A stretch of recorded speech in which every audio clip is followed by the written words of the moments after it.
Hello. Welcome back to Through the Decades, the podcast. Now, before we get started with this week's episode, I'd like to take the time to tell you a little bit about this week's guest, Margaret. Margaret has recently been diagnosed with Alzheimer's, so please bear with her during the episode, as you may find she repeats herself now and again and is a little hesitant in telling her tales. But rest assured, Margaret has some amazing stories to tell, and it just goes to show that people with a form of dementia can still live independently. So, without any further ado, let's get cracking with those very tales from Margaret through the decades.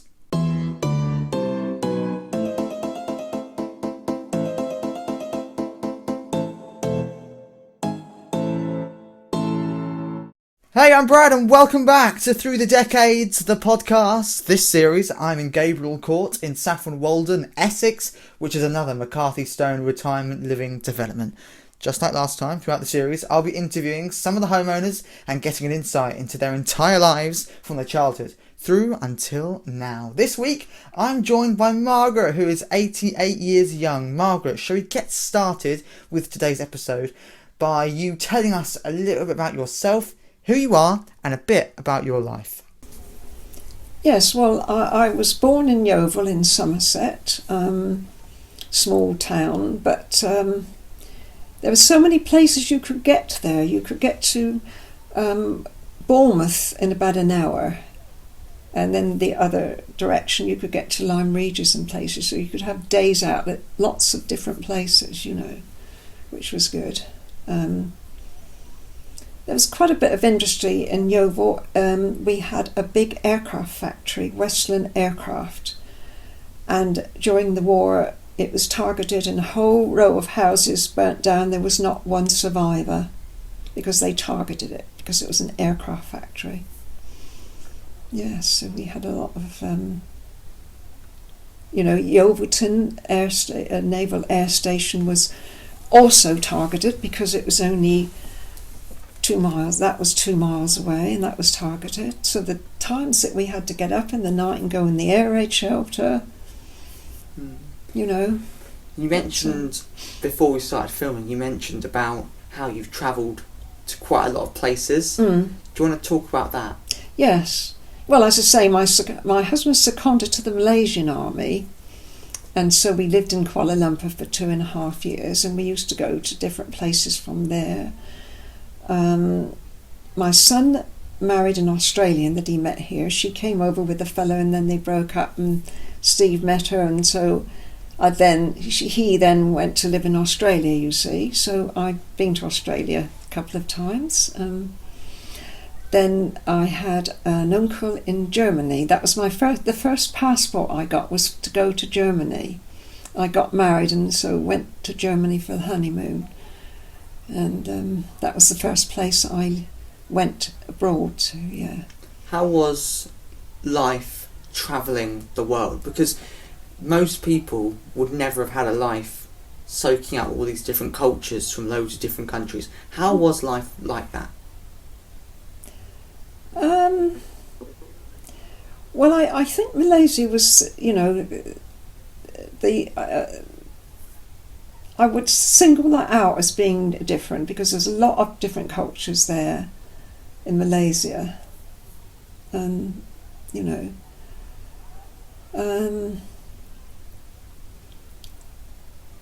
Yes, but you see, even Yeovil, it was only a small town, but as I say, you could get to Lyme Regis and different places in. I suppose the nearest place was Weymouth, and then Bournemouth as well. Bournemouth wasn't far away, so you could do lots of day trips and things. And I had a lot of my grandparents lived in Ringwood in Hampshire, so I used to spend a lot of time with them. Yeah. My grandfather was a Methodist minister, and on Sundays I was not allowed to do my knitting or anything. Sundays was a day of rest. My grandmother prepared all the vegetables on the Saturday. So I used to go up to my bedroom and do a bit of knitting occasionally on a Sunday. But you see, times have changed, you see, as far as church is concerned. People don't go to church like they used to. I think that you know, Sunday's a normal day, and often people have to work on a Sunday. It's like a normal day. Just to circle back one final time to your, trips away to different countries. How did you find those trips? How was life going abroad to all these different countries? I mean, you mentioned that you used to go once or twice a year on holiday to these different countries. How was life like that? How did you find it? Well, I found Germany. I suppose you see, you don't forget the war. You see, when we were bombed, and funnily enough, both my father and my uncle ended up marrying German women.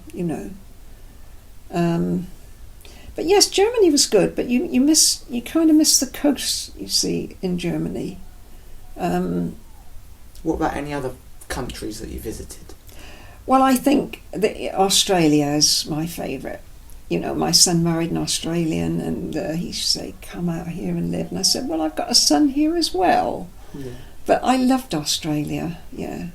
That's lovely. And Malaysia, you see, as I say, my husband was the last one to go on secondment.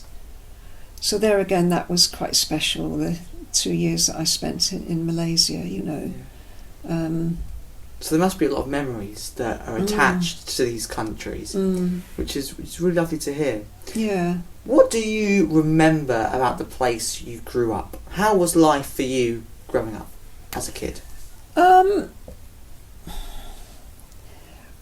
I look back and you see people, my mother, when she had a fridge, it was like a miracle.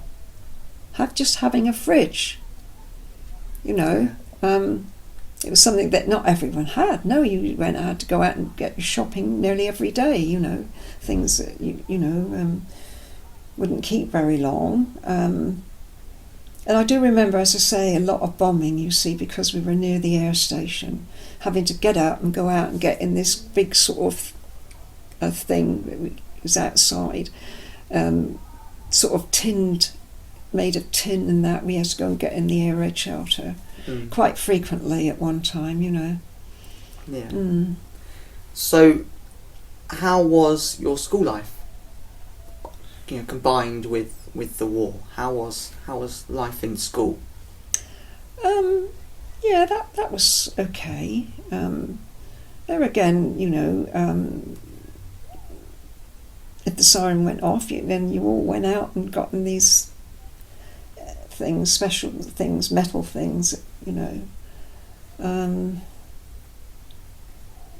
But yeah, so I didn't like Yeovil much. There was, but there were so many places you could get to within a short time. Whereas here, if you want to go to the coast, you've got a long way to go. And Weymouth, I used to cycle to Weymouth. It was awful cycling back because it was nearly all uphill. But yes, that took took about an hour or so to get to Weymouth and Bournemouth, as I say. And I had relatives in that area. My grandmother lived at Ringwood in Hampshire. My grandfather was a Methodist minister, as I say, so I couldn't do any knitting on a Sunday. And she did all the vegetables and everything on the Saturday. But times have changed so much. Not always for the best, but, Yeah. Would you say you enjoyed school? Yeah. Yeah? Mm-hmm. What are there any standout memories from being at school as a child? I can't think of any in particular, no. No. Then I went to night school, you see, to learn shorthand typing and things. You see, 2 nights a week. Of course, that as soon as computers came and everything. But I still if I'm taking a message on the phone, I still do a bit of shorthand, Yeah. And typing. Becomes second nature. Yeah, everything's like that is gone now. You see. Yeah. Yeah, I'm sure that's how I got my arthritis. Typing away for 6 hours a day. I'm pretty sure that's what caused it. What was your first job? So let's move to now your working career, kind of entering the wider world. What was your first job? My first job was in a solicitor's office in Yeovil. My mother's cousin's husband was a solicitor, and he offered, he said, "Why don't you come get a job here?" You see, and then I did shorthand typing. Then he said, "I think." He said you could be trained to deal with probate and various things and draw wills up, and I'll get another secretary. So, yeah. Talk to us about your working life. So how did your working career progress? What did your kind of day-to-day working life consist of? Tell us about how your working life. Well, as I said, I used to bash away on a typewriter for several years, you see. Yeah. And then computers and everything. I mean, and I'm pretty sure that's how I got my arthritis, because typing away, How did you find that kind of atmosphere in your job?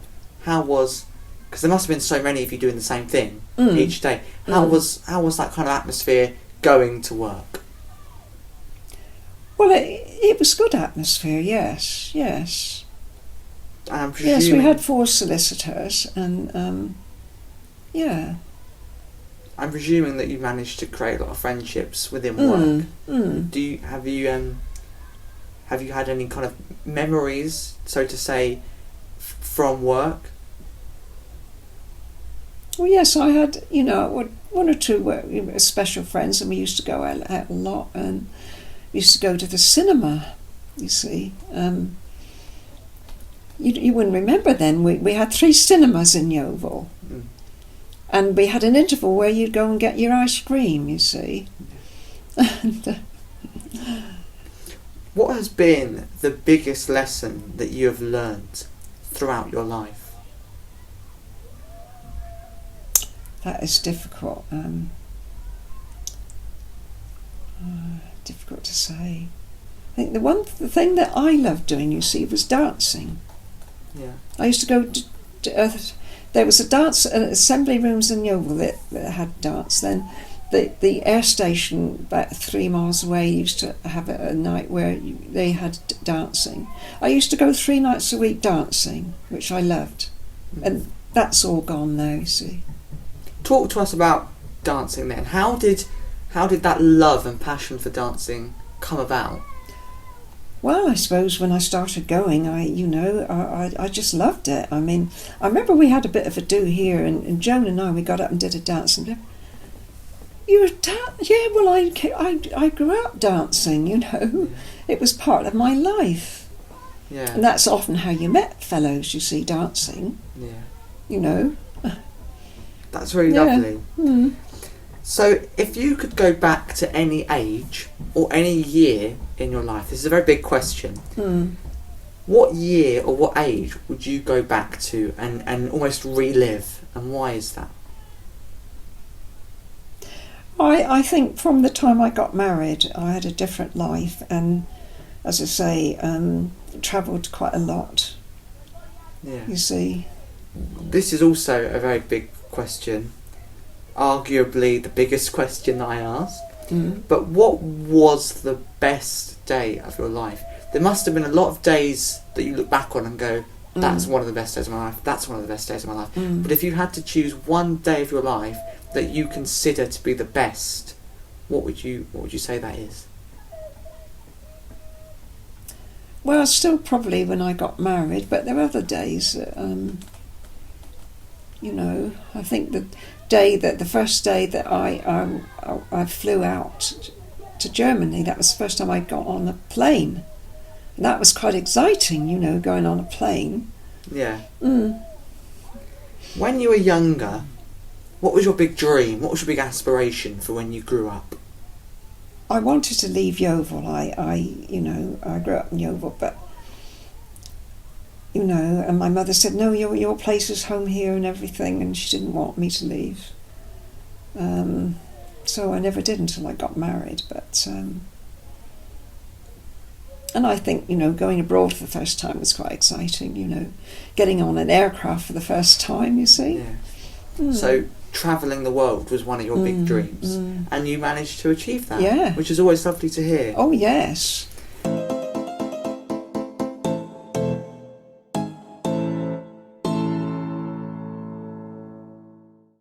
We should move now to the present day, Mm. and you're here living in Gabriel Court. How long have you been living here? Since 2012. I was the first one in. Tell us about that. How was that, being the first one in a new development? Well, it's a bit strange. It hadn't been for my daughter-in-law, you see, walking at the top of the road, seeing the building going on. I don't know where I would have been. I was looking for a bungalow. Yeah. So it's only by chance that I'm actually here. And I bought off plan because the flats weren't actually finished, but I put my name down. I said, yes, I would like a ground floor flat with 2 bedrooms, And you mentioned before we started recording that they actually sent someone in to sleep in the development when on your first because night I think here. somebody else had moved in just after me, but then they went away, you see, and I was the only one here. And of course there's no manageress here after a certain time, you see.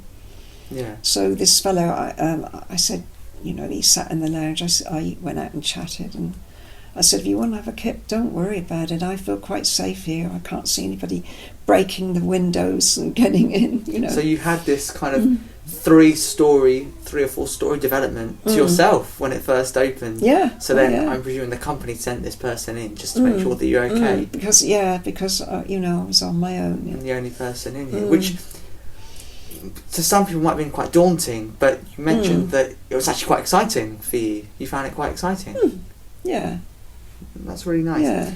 So what made you move? I mean, you mentioned that it was by chance that you came across this development, but when you came to see it and you saw the plans for the apartments, what made you go, I want to move into one of these apartments? I've got to think about this because I came to be near the family, you see. My son, one of my sons, isn't it awful how you forget? My son Russell lived nearby, and I wanted to be near the family, but I suppose it was about a year afterwards they separated, but by then a lot of people had moved in, and I thought, and my son in Australia said, why don't you move out here? But then I think, well, I had a lot of friends here, and How do you find this type of community living? Because this development is an independent living development, so you've got your independence at home in your apartment, but then outside of the apartment there's the social aspects, coffee mornings, fitness activities. Yeah. How do you find that sort of community living that you have here? I think it's very good. How do you find them social activities like coffee mornings? Very good, yeah. Would you say that you've almost gained friendships from those social activities? That's really nice. Yeah. So would you recommend this development or this type of independent and community living to someone else? Absolutely, if you're on your own, yes.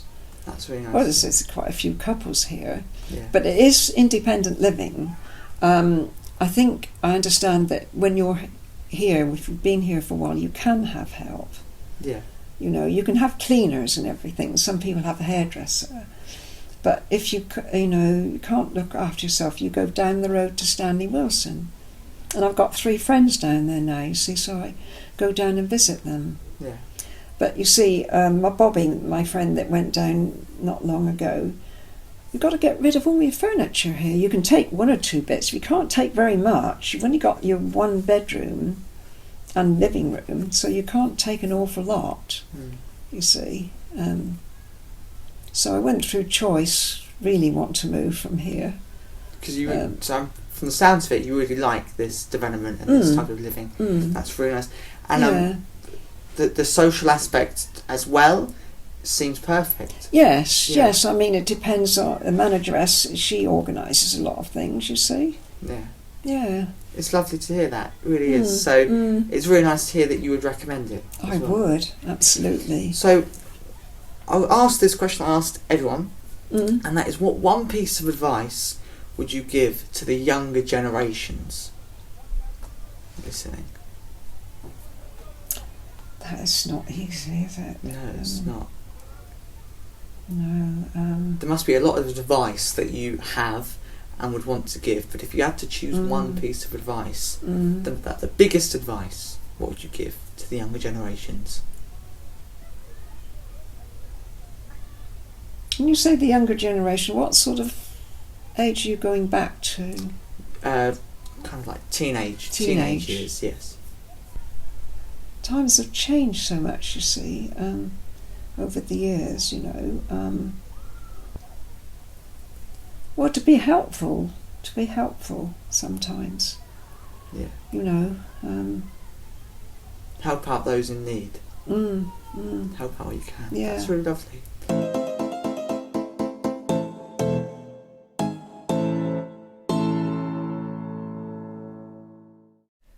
Now, usually at this point in the episode, I'd be signing off and saying goodbye. However, shortly after wrapping up recording with Margaret, we got speaking again, and Margaret went on to tell some more tales. So, I thought it's only right to include those right here.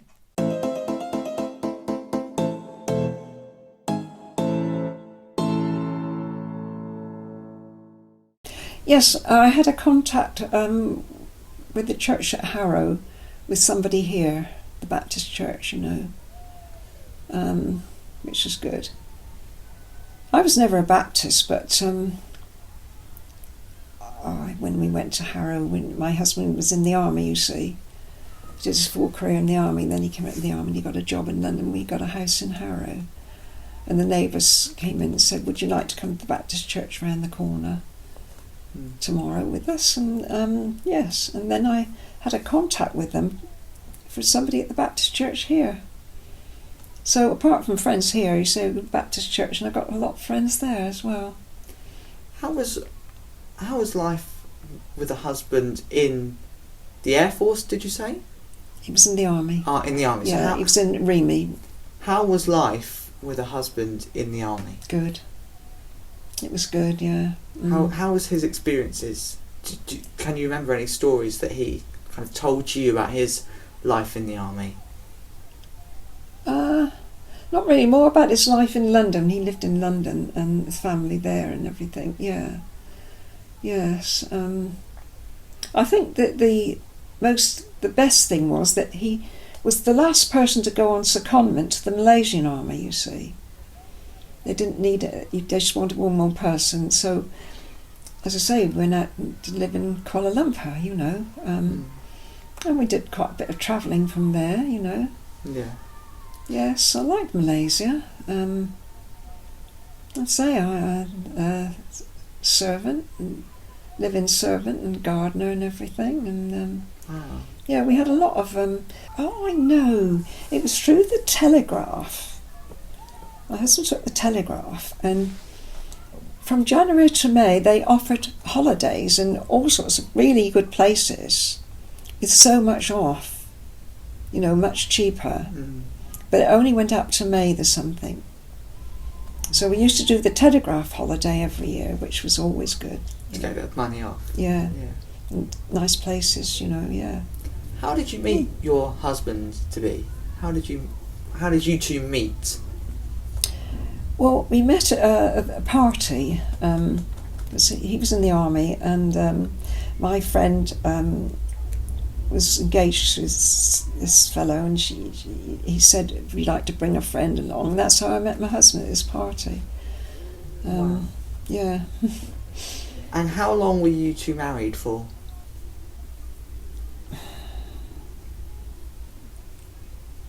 It's terrible. Your memory goes. I think we didn't quite make. We made our ruby wedding, which is 40. So I think we were married for 44 years. Wow. Didn't we quite make the golden wedding, you know? Wow. That's lovely. But yes, I was engaged to a journalist when I was 21, and he died. He had a problem and he died. And I thought, I never get married. I never, you know. But you get over things. You get over things in time, and life moves on, doesn't it? Yeah. Yeah. That's lovely. But yes, as I said, you know, from my son marrying in Australia, and been out there, and I think, as I say, Germany was the first place I got my passport for, you know. But because both my father and his brother ended up marrying Germans, you know. But, well, the war was over, and yes, you've got to, you know, get over things and move on, haven't you, really? Life moves on. Life moves on, yes. Yeah. That's lovely.